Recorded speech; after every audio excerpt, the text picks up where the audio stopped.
अस्सलाम वालेकुम दोस्तों, मैं हूं शाहिद हुसैन। तीन चार अहम इश्यूज हैं। एक तो ये है कि पेट्रोल पूरे पाकिस्तान में नहीं मिल रहा और ख़ासतौर पर कराची में तो बुरा ही हाल है, क्योंकि हुकूमत नाम की चीज़ ही नहीं है ये चीज़ों को लुक आफ्टर करे और आवाम की जो बुनियादी मसाइल हैं उन बुनियादी मसाइल को हल करे। दुनिया भर में ख़रीदारी के लिए पेट्रोल के लिए ख़रीदार नहीं है और पाकिस्तान में ख़रीदारों के लिए पेट्रोल नहीं है। कितना बड़ा अलमिया है कि इस वक्त जहाँ पेट्रोल पूरी दुनिया में सस्ता हो चुका है और आम हो चुका है, ख़रीदार नहीं है उसको ख़रीदने के लिए, और यहाँ ख़रीदार पूरा दिन मारे मारे फिरते हैं। और 70 या 75 रुपये का पेट्रोल जो है वो 120 और 150 रुपये फी लीटर लेने पर या ख़रीदने पर लोग मजबूर हो चुके हैं। और ऐसी कंपनियाँ जिन्होंने पाकिस्तान को लूटा और हमेशा मुनाफा कमाया, आज वो ख़रीदारी नहीं कर रही, जिसकी वजह से पाकिस्तान को मुश्किलात का सामना और उनके खिलाफ कोई बात करने वाला नहीं है। और हर आधे घंटे में सूबाई हुकूमतें हों, वफाकी हुकूमतें हों, आपको प्रेस कॉन्फ्रेंस करते हुए नजर आएंगे, और लेकिन ग्राउंड पे आवाम की फलाह के लिए आपको कोई नज़र नहीं आएगा।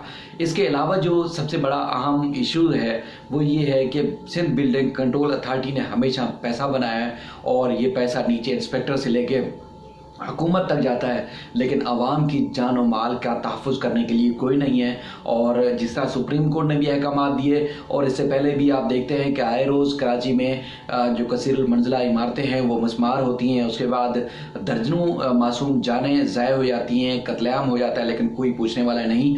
कराची में अगर अददोशुमार के हवाले से मैं बात करूं तो कराची में गुज़श्ता एक माह के दरमियान 3 इमारतें मस्मार हुई हैं और कई लोग अपनी ज़िंदगी की बाजी हार चुके हैं। और उसके अलावा पूरे घराने के घराने तबाह हो चुके हैं, उनकी जो माल उनकी दौलत थी वो सारी तबाह हो चुकी है। इससे पहले लियाकताबाद में जो है वो एक इमारत मस्मार हुई, उसमें 27 अफराद जो है जाँ बहक हुए और कातिल नहीं पकड़े गए। एक बिल्डर जो बिल्डिंग का मालिक था जावेद अंधा, वो पकड़ा गया। उसने खुलेआम सिंध बिल्डिंग कंट्रोल अथॉरिटी की जो करप्शन थी उसको बेनकाब किया, लेकिन वो तमाम के तमाम जो मुलजमान जो इसमें नामजद हुए थे लियाकताबाद वाले केस में, वो सारे के सारे बरी हो गए, उनको जमानत मिल गई और वो उन्होंने फिर वो लूट मार शुरू कर दी और गैर कानूनी तामीरात शुरू करवा दी और उसके बाद कोई पुरसाने हाल नहीं। ये जो लियारी में जो इमारत मस्मार हुई है, गिरी है या ज़मीन बोस हुई है, अब तक जो है वो 7-8 लाशें निकाली जा चुकी हैं, 1-2 की तो अब तक शनाख्त भी नहीं हो सकी। लेकिन आज सारे सिंध बिल्डिंग कंट्रोल अथॉरिटी जो वो जाग चुका है और ऐसी ऐसी रिपोर्ट मीडिया पर सामने आ चुकी हैं जैसे इससे पहले वो गाफिल थे, लाइल्म थे, किसी को इस बारे में कानो कान खबर भी नहीं थी। एक तो ये आज रिपोर्ट सामने ये कि जहाँ ये इमारत बनाई गई थी 20-25 साल पहले या 30-40 साल पहले बनाई गई थी, ये स्कूल की जगह थी। 400 गज जो जिसपे इमारत तामीर हुई थी, ये स्कूल की इमारत थी, स्कूल की ज़मीन थी। गैर कानूनी तौर पर इसकी तामीरात हुई और 5 मंजिला बिल्डिंग बना दी गई। इसका कोई पुरसाने हाल नहीं था, कोई पूछने वाला नहीं था। बिल्डिंग क्या रातों रात तो नहीं बनाई गई, जाहिर है वो सबके सामने बनी होगी। इतने अरसे से लोग वहाँ रिहाइश पजीर थे, कोई पूछने वाला नहीं था। और इसके अलावा एक और चीज़ सामने ये कि इसमें मार्च में सिंध बिल्डिंग कंट्रोल अथॉरिटी ने इस बिल्डिंग को खस्ता हाल करार देते हुए इसके कनेक्शन जो हैं बिजली और पानी के वो मुनक़ता करने के लिए उनका कहना है कि हमने खतूत लिखे कि इलेक्ट्रिक को और SSGC को उसके कनेक्शन भी मस्मार नहीं हुए। अब एक तरफ जो हम दावे और हुकूमतों के दावे आप देखेंगे, कोई भी सानिया कोई वाक़या और रूनुमा होता है तो बड़ी बड़ी प्रेस कॉन्फ्रेंस और बड़े बड़े दावे सामने आते हैं, सूबाई वुज़रा पहुँचते हैं, पुलिस एक्शन में, Sindh building control authority action में, और नोटिस वाक़यात की कार्रवाई की रिपोर्ट तलब वज़ीर आला से लेकर नीचे तक सब मुतहरक नज़र आते हैं। लेकिन जब तक मीडिया उस चीज़ को फॉलो कर रहा होता है तो सब एक्टिव नज़र आते हैं। उसके बाद जब मीडिया की नज़र इस चीज़ से ओझल होती है तो उसके बाद सब गाफिल हो जाते हैं, फिर वो एक गफलत की नींद सो जाते हैं। उसके बाद फिर वो लोग माल अपना पैसा बनाना शुरू कर देते हैं, किसी की कोई परवाह नहीं। एक अदाद शुमार के मुताबिक अब तक जो है तकरीबन 450 खस्ता हालत जो है इमारतें हैं कराची में हैं, बड़ी कसीरुल मंजिला इमारतें हैं जिसमें सैकड़ों लोग रिहाइश पजीर हैं और उसके बाद उनके खिलाफ कोई कार्रवाई करने वाला नहीं है। सिंध बिल्डिंग कंट्रोल अथॉरिटी कहती है, उनके तर्जुमान का बयान में देख रहा था, वो कहते हैं कि हमने नोटिस जारी किए इन लोगों को, लेकिन लोग जो है वो इमारतें जो इनके मालिकान हैं या रिहाइश पजीर है वो इमारतें खाली नहीं करते, जिसकी वजह से हमें मुश्किलात का सामना करना पड़ता है। जब पैसा बटोरना होता है या लोगों से पैसा वसूल करना है, उस वक्त तो सबके इख्तियारात काम आ रहे होते हैं, सब गैर कानूनी तामीरात में मुलविस हो जाते हैं, सब अपना पैसा ऊपर से नीचे तक हिस्सा बांट रहे होते हैं। लेकिन जब एक आफत आती है, एक जुल्म और बर्बरियत का मामला होता है, तो उस वक्त सब पीछे हट जाते हैं और कराची के शहरियों को लावारिस छोड़ दिया जाता है। इससे पहले चाहे वो MQM थी, उससे पहले जो जमातें थी, अब जो है मुस्तकिल तौर पर पीपल्स पार्टी ने इस कराची को लूटना शुरू कर दिया, दोनों हाथों से नहीं बल्कि चारों हाथों से, और कोई बस नहीं चल रहा है इस शहर को लूटने में, कोई कसर नहीं छोड़े जा रहे। और वाटर बोर्ड हो, चाहे KMC हो, KDA हो, और कोई बल्दियात का महकमा हो, सब एक से एक बढ़कर जो है वो लूट रहा है। और उसके बाद अगर कोई कहीं बात हो अदालतों में, तो फिर उसके बाद सब ऐसे अपना रवैया रखते हैं जैसे उनको कोई कुछ हुआ ही नहीं है, और उनको उनकी वो लाइल थे और पता नहीं कैसे इमारतें तामीर हो गई।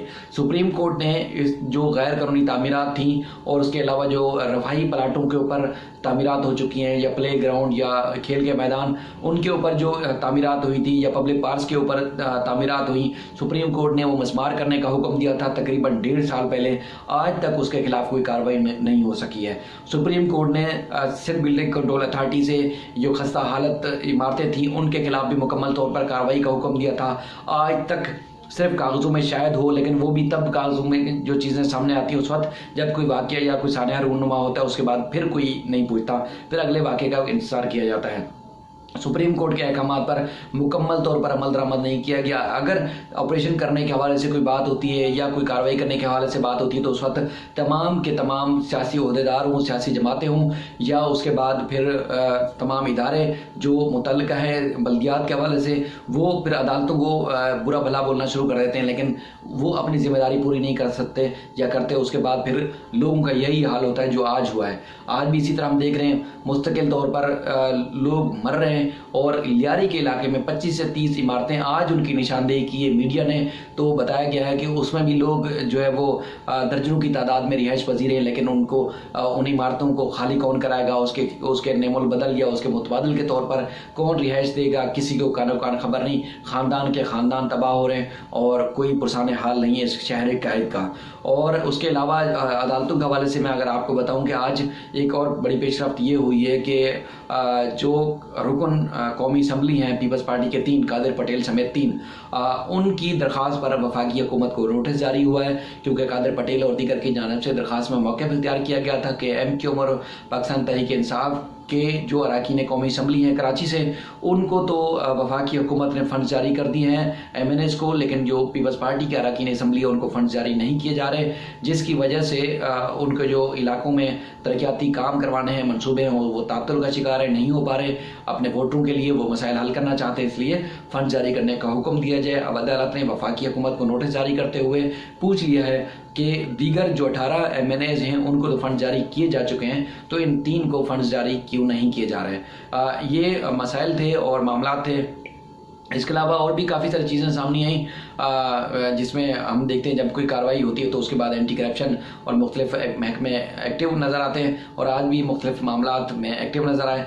ये 2-3 इशूज़ से और ख़ासतौर पर अदालतों में एक और चीज़ सामने आई कि अब चूँकि कोरोना तेज़ी से फैल चुका है, आपको खुद पता है कि 5 जो है वो MNAs और MPs जो हैं वो जान की बाजी हार चुके हैं। 1 दर्जन से ज़ायद अरकान कौमी असम्बली और उसके बाद जो सूबाई असम्बली के अरकान हैं वो इससे मुतासर हो चुके हैं। तो जहाँ दूसरी जगहों पे SOPs पर अमल दरामद कराया जा रहा है, इसी तरह अदालतों पे भी मुकम्मल तौर पर अमल दरामद कराने की कोशिश की जा रही है। और जो तातीलात में भी जो केस दायर होने थे या जिनकी समाअत होनी थी वो डीलिस्ट किए जा रहे हैं, उनकी समाअत अब तातीलात के बाद होगी। और बताया जा रहा है जो ही कोरोना वायरस की जो रोग शिद्दत है वो कमी आएगी तो उसके बाद ही अदालतों में कार्रवाई शुरू होगी। अब मास्क के बगैर, हैंड सैनिटाइजर के बगैर या ग्लव्स के बगैर जो है वो अदालतों में आने की पाबंदी आयद कर दी गई है, और साइलिन के अलावा जो दीगर लोग आते हैं उनको रोक दिया गया है।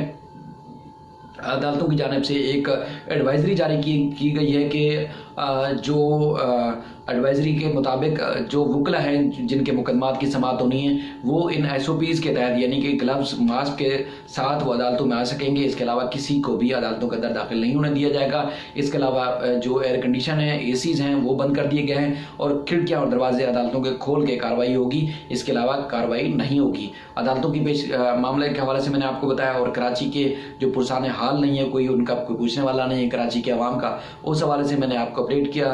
मुझे उम्मीद है आपको मेरी वीडियो पसंद आएगी और आप लाइक करें, कमेंट करें, और कोई सजेशन है तो बिल्कुल ज़रूर दें, और किसी मामले की निशानदेही करनी है तो मुझे ज़रूर बताएं, मैं उसमें होमवर्क करके आपको ज़रूर आगाह करूँगा। तब तक के लिए अल्लाह हाफिज़।